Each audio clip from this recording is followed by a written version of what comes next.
Hi guys, we're gonna continue reading Heidi. So just to recap, in the last chapter, Heidi met a new friend named Peter, and they had a lot of fun together. So if you hadn't seen my previous chapter, so basically, there's a girl named Heidi who goes to live with her uncle, and her uncle lives in the Alps in a very beautiful area. So Heidi's really enjoying herself so far. She loves being outside, she loves being in nature. So in this next chapter, we're gonna see Heidi meet another new friend, so yeah, I'll start reading. Chapter 4. The Visit to Grandmother. The next morning, the sun came out early, as bright as ever, and then Peter appeared with the goats, and again the two children climbed up together to the high meadows, and so it went on day after day till Heidi, passing her life thus among the grass and flowers, was burnt brown with the sun, and grew so strong and healthy that nothing ever ailed her. She was happy too, and lived from day to day as free and light-hearted as the little birds that make their home among the green forest trees. Then autumn came, and the wind blew louder and stronger, and the grandfather would say sometimes, "Today you must stay home, Heidi. A sudden gust of wind would blow a little thing like you over the rocks into the valley below in a moment." Whenever Peter heard that he must go alone, he looked very unhappy, for he saw nothing but mishaps of all kinds ahead, and did not know how he should bear the long dull day without Heidi. Then, too, there is the good meal he would miss, and besides that the goats on these days were so naughty and obstinate that he had twice the usual trouble with them, for they had grown so accustomed to Heidi's presence that they would run in every direction and refuse to go on unless she was with them. Heidi was never unhappy, for wherever she was she found something to interest or amuse her. She liked best, it is true, to go out with Peter up to the flowers and the great bird, where there was so much to be seen, and so many experiences to go through among the goats with their different characters. But she also found her grandfather's hammering and sawing and carpentering very entertaining, and if it should chance to be the day when the large round goat's milk cheese was made, she enjoyed beyond measure looking on this wonderful performance and watching with her grandfather as, with sleeves rolled back, he stirred the great cauldron with his bare arms. The thing which attracted her the most, however, was the waving and roaring of the 3 old fir trees on these windy days.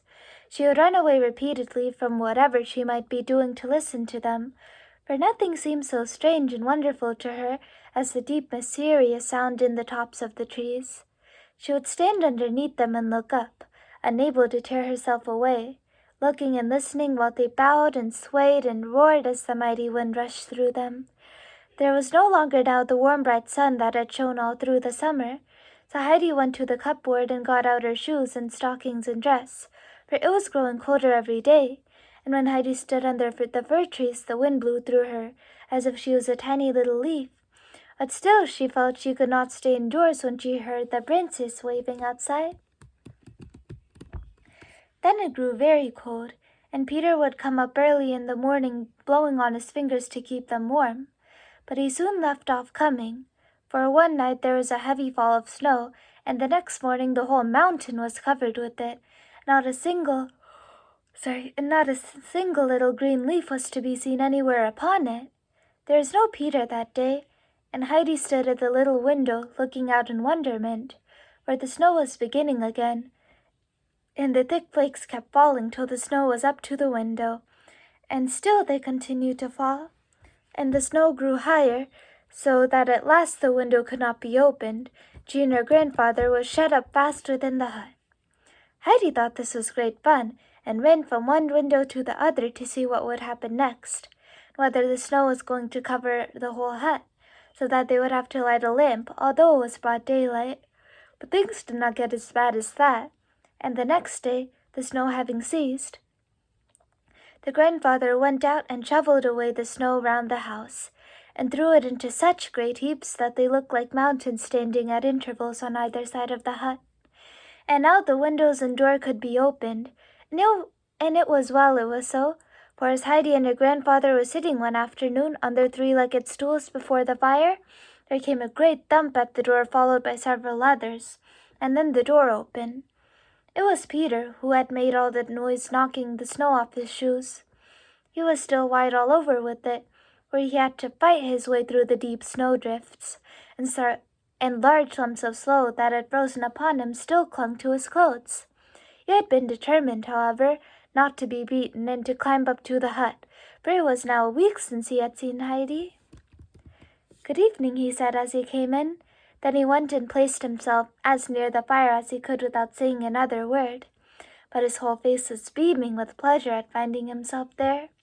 Heidi looked on in astonishment, for Peter was beginning to thaw all over with the warmth, so that he had the appearance of a trickling waterfall. "Well, General, and how it goes with you?" said the grandfather. "Now that you have lost your army, you will have to turn to your pen and pencil." "Why must he turn to his pen and pencil?" asked Heidi immediately, full of curiosity. "During the winter he must go to school," explained her grandfather, "and learn how to read and write. It's a bit hard, although useful sometimes afterwards. Am I not right, General?" "Yes, indeed," assented Peter. Heidi's interest was now thoroughly awakened. She had so many questions to put to Peter about all that was to be done and seen and heard at school, and the conversation took so long that Peter had time to get thoroughly dry. Peter had always great difficulty in putting his thoughts into words, and he found his share of the talk doubly difficult today, for by the time he had an answer ready to one of Heidi's questions, she had already put 2 or 3 more to him, and generally such as required a whole long sentence in reply. The grandfather sat without speaking during this conversation, only now and then with a twitch of amusement at the corners of his mouth showing that he was listening. "Well now, General, you have been under the fire for some time, and must want some refreshment. Come join us," he said at last, and as he spoke he rose and went to fetch the supper out of the cupboard, and Heidi pushed the stools to the table.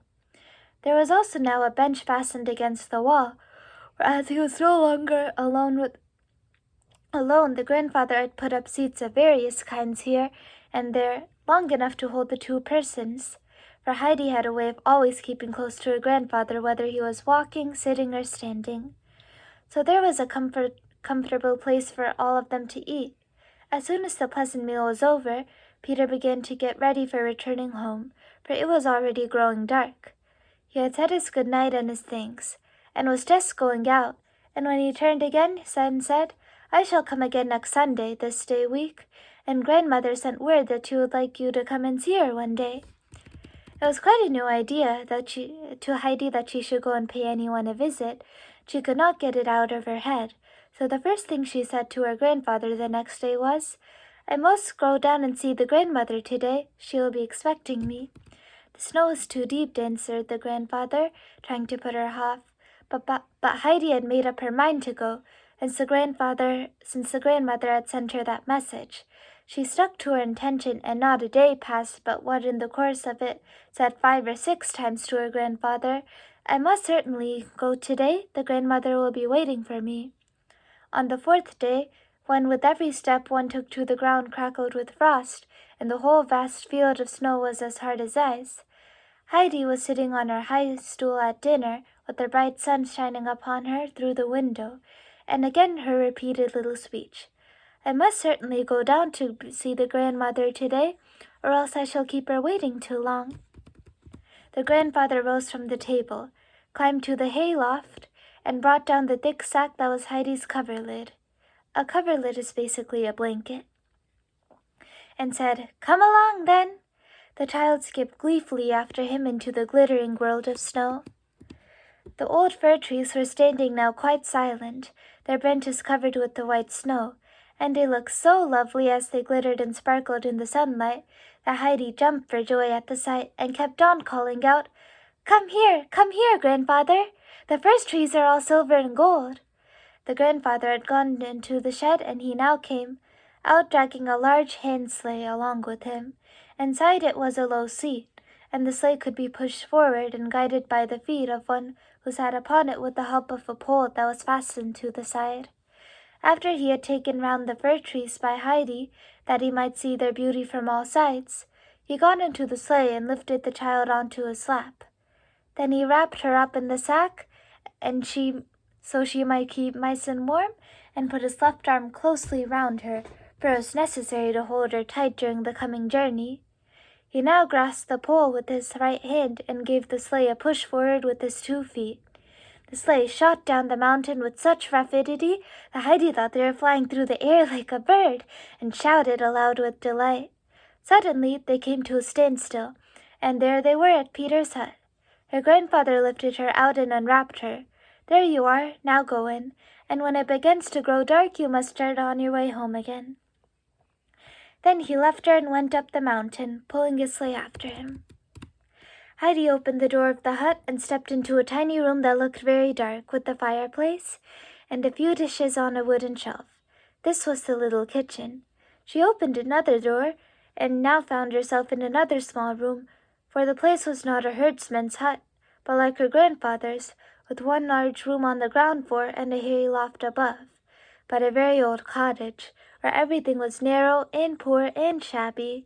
A table was close to the door, and as Heidi stepped in, she saw a woman sitting at it, putting a patch on a waistcoat, which Heidi recognized at once as Peter's.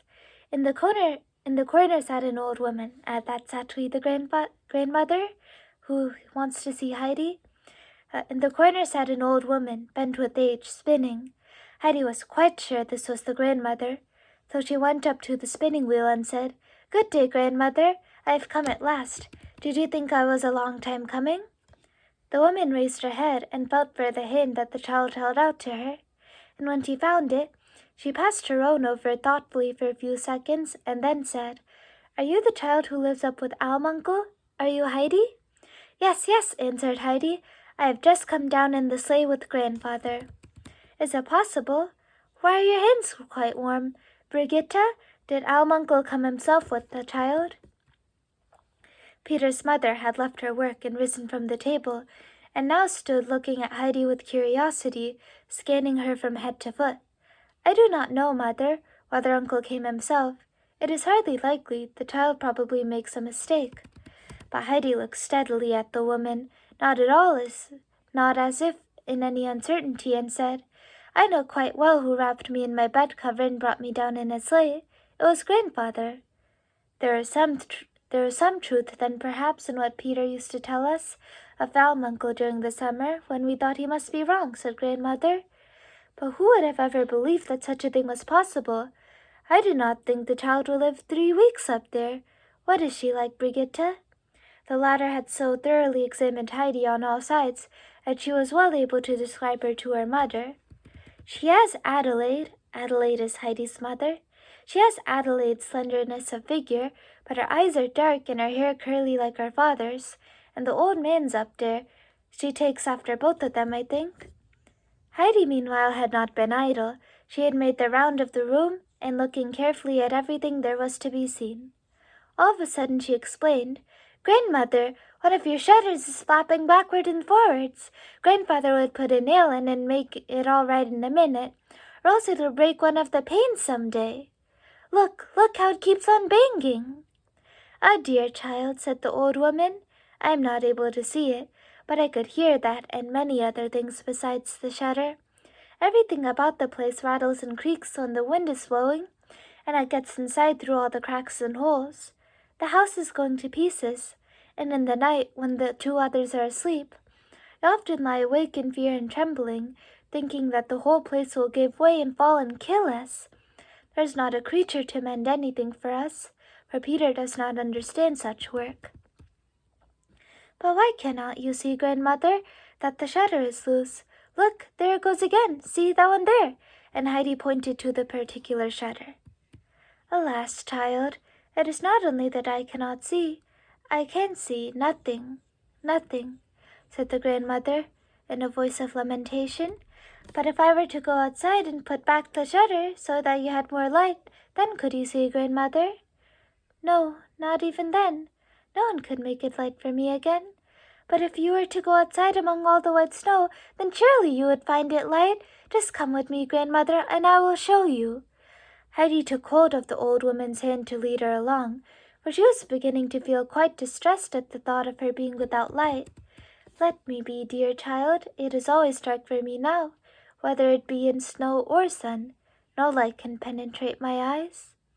If you haven't realized already, basically the grandmother is blind, but Heidi is not realizing it. But surely it does in summer, grandmother, said Heidi, more and more anxious to find some way out of the trouble. When the hot sun is shining down again, and he says good night to the mountains, and they all turn on fire, and the yellow flowers shine like gold, then you will see it be all bright and beautiful for you again. Ah, child, I shall see the mountains on fire, or the yellow flowers no more. It'll never be light for me again on earth, never. At these words Heidi broke into loud crying. In her distress she kept sobbing out, "Who can make it light for you again? Can no one do it? Isn't there anyone who can do it?" The grandmother now tried to comfort the child, but it was not easy to quiet her. Heidi did not often weep, but when she did, she could not get over her trouble for a long while. The grandmother had tried all means in her power to allay the child's grief, for it went to her heart to hear her sobbing so bitterly. At last she said, "Come here, dear Heidi, come and let me tell you something. You cannot think how glad one is to hear a kind word when one can no longer see, and it is such a pleasure for me to listen to you while you talk. So come and sit beside me and tell me something. Tell me what you do up there, and how grandfather occupies himself. I knew him very well in old days, but for many years now I have heard nothing of him, except through Peter, who never says much." This was a new and happy idea to Heidi. She quickly dried her tears and said in a comforting voice, "Wait, grandmother, till I have told grandfather everything. He will make it light for you again, I am sure, and will do something so that the house will not fall. He will put everything right for you."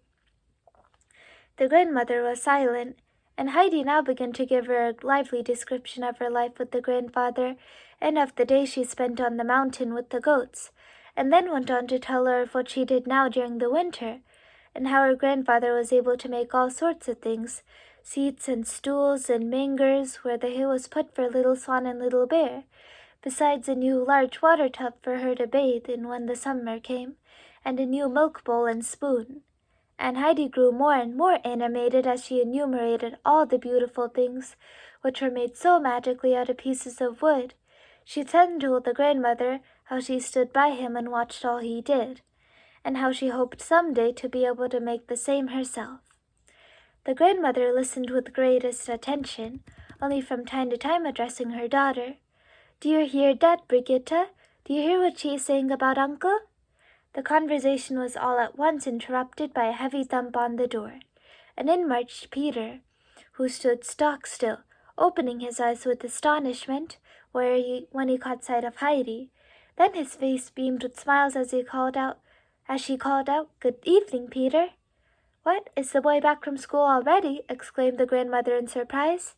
"I've not known an afternoon pass so quickly as this one for years. How's the reading getting on, Peter?" "Just the same," was Peter's answer. The old woman gave a little sigh. "Ah, well," she said, "I hoped you would have something different to tell me by this time, so you're going to be 12 years old this February." "Well, what was it you hoped he would have told you?" asked Heidi, interested in all the grandmother said. "I mean that he ought to have learned to read a bit by now," continued the grandmother. "Up there on the shelf is an old prayer book, with beautiful songs in it which I have not heard for a long time, cannot now remember to repeat to myself, and I hoped that Peter would soon learn enough to be able to read one of them to me sometimes, but he finds it too difficult." "I must get a light, it's getting too hard to see," said Peter's mother, who was still busy mending his waistcoat. "I feel too as if the afternoon had gone I hardly know how." Sorry. Heidi now jumped from her low chair, and holding her hand hastily to the grandmother, said, "Good night, grandmother. If it is getting dark, I must go home at once." And bidding good-bye to Peter and to his mother, she went towards the door. But the grandmother called out in an anxious tone, "Wait, Heidi. You mustn't go alone like that. Peter must go with you. And take care of the child, Peter, that she does not fall, and don't let her stand still for fear that she should get frozen. Do you hear? Has you got anything warm to put around her throat?" "I have not got anything to put on," called back Heidi, "but I am sure I shall not be too cold." and with that she ran outside and went off at such a pace that Peter had a difficulty overtaking her. The grandmother, still in distress, called out to her daughter, "Run after her, Brigitta! The child will be frozen to death on such a night like this. Take my shawl, run quickly!" Brigitta ran out, but the child had taken but a few steps before they saw the grandfather coming down to meet him. In another minute his long strides had brought them to their side. "That's right, Heidi, you have kept your word," said the grandfather, and then wrapping the sack firmly round her, he lifted her in his arms and strode off with her up the mountain. Brigitta was just in time to see him do all this, and on her return to the hut with Peter, expressed her astonishment to the grandmother. The latter was equally surprised and kept on saying, "God be thanked that he is so good to the child. God be thanked. Will he let her come in to see me again? I wonder. The child has done me so much good. What a loving little heart she has, and how merrily she tells her tale." As she continued to dwell with delight on the thought of the child until she went to bed, still saying now and again, "If only she'll come again, now I really have something left in the world to take pleasure in," and Brigitta agreed with all her mother said, and Peter nodded his head in approval each time his grandmother spoke, saying, with a broad smile of satisfaction, "I told you so." Meanwhile, Heidi was chattering away to her grandfather from inside her sack. Her voice, however, could not reach him through the many thick folds of her wrap, and as therefore it was impossible to understand a word she was saying. He called to her, "Wait till we get home, and then you could tell me all about it." They had no sooner got inside the hut than Heidi, having been released from her covering, and at once what she had to say. "Grandfather, tomorrow we must take the hammer and the long nails, and fasten grandmother's shutter, and drive in a lot more nails in other places, for her house shakes and rattles all over. We mustn't, must we?" "We must we? Who told you that?" asked grandfather. "Nobody told me, but I know it for all that," replied Heidi, "for everything is giving away. And when the grandmother cannot sleep, she lies trembling in fear of the noise, for she thinks that every minute the house will fall down on their heads, and everything now is dark for grandmother, and she does not think anyone can make a light for her again. But you'll be able to, I'm sure, grandfather. Think how dreadful it is for her to always be in the dark, then to be frightened at what may happen, and nobody can help her but you. Tomorrow we must go and help her. We will, won't we, grandfather?" The child was clinging to the old man and looking up with him in a trustful confidence. The grandfather looked down at Heidi for a while without speaking, and then said, "Yes, Heidi, we will do something to stop the rattling. At least we could do that. We will go down about it tomorrow." The child went skipping round the room for joy, crying out, "We shall go tomorrow! We shall go tomorrow!" The grandfather kept his promise. On the following afternoon, he brought the sleigh out again, and as on the previous day, he set Heidi down on the floor of the grandmother's hut and said, "Go in now, and when it grows dark, come out again." Then he put the sack in the sleigh and went round the house. Heidi had hardly opened the door and sprung into the room when the grandfather called out from her corner, "It's the child again, here she comes!" And in her delight she let the thread drop from her fingers, and the wheel stood still as she stretched out both her hands in welcome. Heidi ran to her, then quickly drew the little stool close up to the old woman, and seating herself upon it, began to tell and ask her all kinds of things. All at once she came to the sound of heavy blows against the wall of the hut, and the grandfather gave such a start of alarm that she nearly upset the spinning wheel, and cried out in a trembling voice, "Oh, my God! Now it's coming! The house is going to fall upon us!"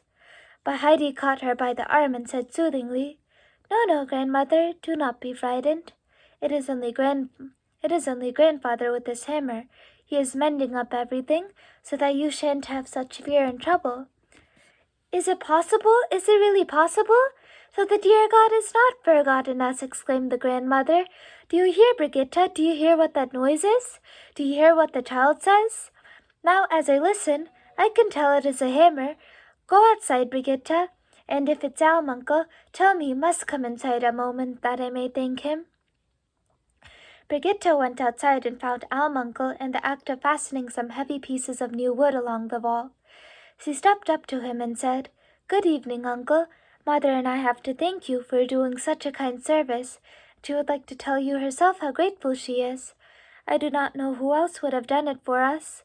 We shall not forget your kindness, for I am sure that will do," said the old man, interrupting her.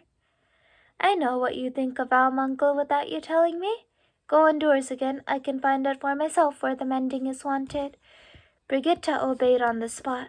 Her uncle had a way with him that made very few people oppose his will. He went on knocking with his hammer all around the house, then mounted the narrow steps to the roof, and hammered away there, until he had used up all the nails he had brought with him. Meanwhile it had been growing dark, and he had hardly come down from the roof and dragged the sleigh out from behind the goat shed when Heidi appeared outside. The grandfather wrapped her up and took her in his arms as he had done the day before, for although he had to drag the sleigh up the mountain after him, they feared that if the child sat alone, her wrappings would fall off, and that she would be nearly, if not quite, frozen, so he carried her warm and safe in his arms. So the winter went by. After many years of joyless life, the blind grandmother had at least found something to make her happy. Her days were no longer passed in weariness and darkness, one like the other without pleasure or change, for she had always something to which she could look forward. She listened for the little tripping footstep as soon as the day had come. When she heard the door open, knew the child was really there, she would call out, "God be thanked, she had come again!" And Heidi would sit by her and talk and tell her about everything she knew in so lively a manner that the grandmother never noticed how the time went by, and never now as formally as asked Brigitta, "Isn't the day done yet?" But as the child shut the door behind her on leaving, would exclaim, "How short the afternoon has seemed! Don't you think so, Brigitta?" And this one would answer, "I do indeed. It seemed like I had only just cleared away the midday meal." And as the grandmother would continue, "Pray God the child is not taken from me, and that Alm uncle continues to let her come. Does she look well and strong, Brigitta?" And the latter would answer, "She looks as bright and rosy as an apple." And Heidi had grown very fond of the old grandmother. When at last she knew for certain that no one could make it light for her again, she was overcome with sorrow. But the grandmother told her again that she felt the darkness much less when Heidi was with her, and so every fine winter's day the child came traveling down in her sleigh. The grandfather always took her, never raising any objection. Indeed, he always carried the hammer and sundry and other things down in the sleigh with him, and many an afternoon was spent by him in making the goatherd's cottage sound and tight. It no longer groaned and rattled the whole night through, and the grandmother, who for many winters had not been able to sleep in peace as she did now, said she should never forget what Uncle had done for her. Okay guys, thank you so much for listening. I'll see you next time.